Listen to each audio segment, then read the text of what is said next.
Don in London, hello. March 9th, 2008, and my video is all about recovery from addiction to either substance or behaviour. My addictive substance was alcohol. My behaviour, trying to be perfect, never so.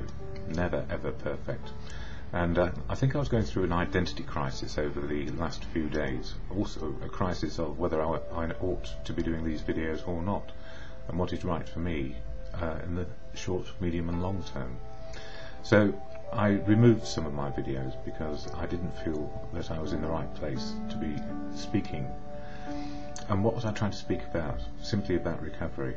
And I feel like I do need to speak about recovery, my recovery from addiction, and staying in recovery one day at a time.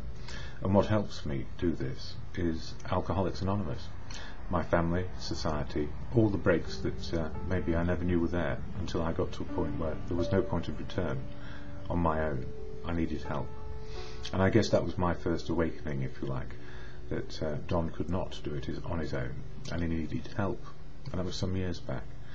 It was a relief to realise that the world wasn't really judging me by my intentions, it was actually judging me by what I was doing, and that was actually killing myself with booze. And it took me to very difficult places, and having the last rites and all sorts of things, and homelessness. And I thought I wasn't worth anything, either to myself or to other people. But what I've come to realise is that we all have a place in society. We have I guess, an obligation to ourselves to make the best of what we have, even when it can't be very much. It's still a life, and it can be worth living, even though it can be very hard and very unpleasant from time to time. So what helps me most is fellowship. Fellowship, a place where I can go to share my truth, as it may be, my experience, strength and hope of living in the day, just simply one day. The preamble at every AA meeting, a speech if you like, is this, and here we go. Alcoholics Anonymous is a fellowship of men and women who share their experience, strength and hope with each other, that they may solve their common problem and help others to recover from alcoholism. The only requirement for membership is a desire to stop drinking. There are no dues or fees for AA membership. We are self-supporting through our own contributions. AA is not allied with any sect, denomination, politics, organisation or institution. It does not wish to engage in any controversy, neither endorses nor opposes any causes. Our primary purpose is to stay sober and help other alcoholics to achieve sobriety. And that key sentence at the end, our primary purpose is to stay sober and help other alcoholics to achieve sobriety. It's very important to me. And you know, the world turns and we get new technology. We get the opportunity to speak our minds on places like YouTube. And when we're speaking our minds, what's most important is what we believe to be true, and also put it up for challenge as well. So challenge and supportive challenge is a fair game scenario for me. And I went to a meeting last night, and somebody said afterwards that they always felt a bit challenged by my point of view. And you know, it's not for me to judge anybody else's point of view, it's just for me to have my own point of view. And I think that they felt challenged because I don't agree with everything they say.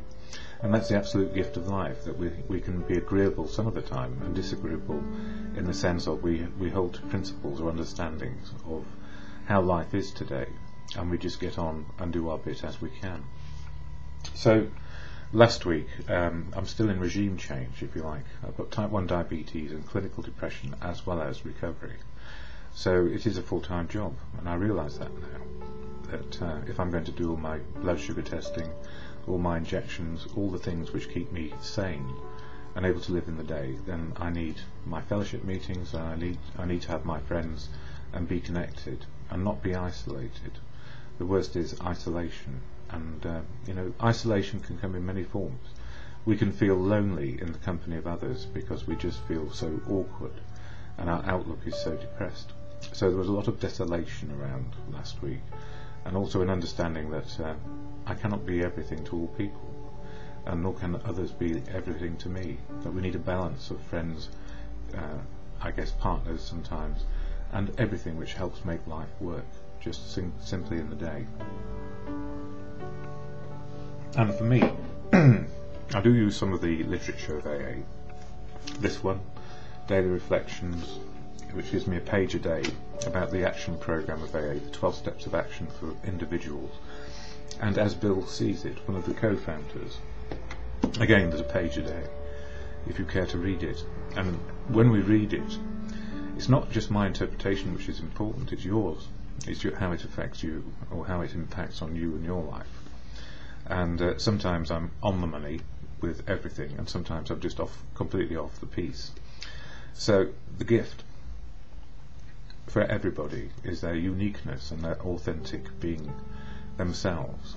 To be oneself maybe is the hardest thing in a society which gives us all sorts of influences about what is right and wrong, how to be ambitious, career-oriented, to be able to cope with life. And for me, for a lot of years, I had no understanding of spiritual, emotional and physical well-being for myself. I treated myself as a workaholic, actually, and in doing that I was always willing and ready to do the next challenge, until I fell down completely and had a nervous breakdown, and that really took it out of me. And then my drinking a year or two later started to become 24/7, and now it's not at all on a daily basis, and that's where fellowship comes in, because I have inclusion, understanding and sometimes misunderstanding, but the gift is that we're all allowed to have our opinions on life and our beliefs on life, and that's so critical to me. So please don't take my opinion as truth. There's a higher truth than me, and whatever that is, I put the label God on truth, or God is truth, because that's the easiest way I can understand life, to see the truth of now. And for March 9th, in this one, Daily Reflections, made a decision to turn our will and our lives over to the care of God as we understood Him. It's not my understanding of God that's important here. For me, my God, sorry about this, I'm just getting more comfortable.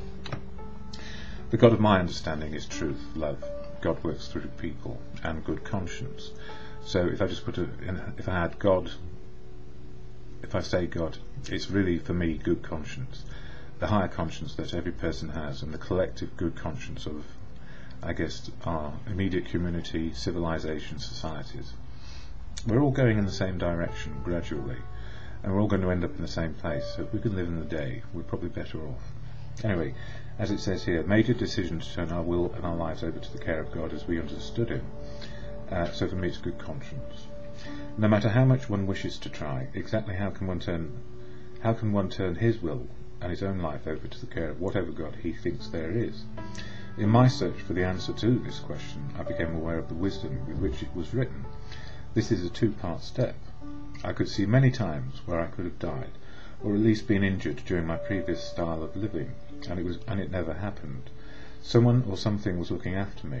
I chose to believe my life has always been in God's care. He alone controls the number of days I will be granted until physical death. The matter of will, self-will or God's will, is the more difficult part of this step for me. It is only when I have experienced enough emotional pain through failed attempts to fix myself that I become more willing to surrender to God's will for my life. Surrender is like the calm after the storm. When my will is in line with God's will for me, there is peace within.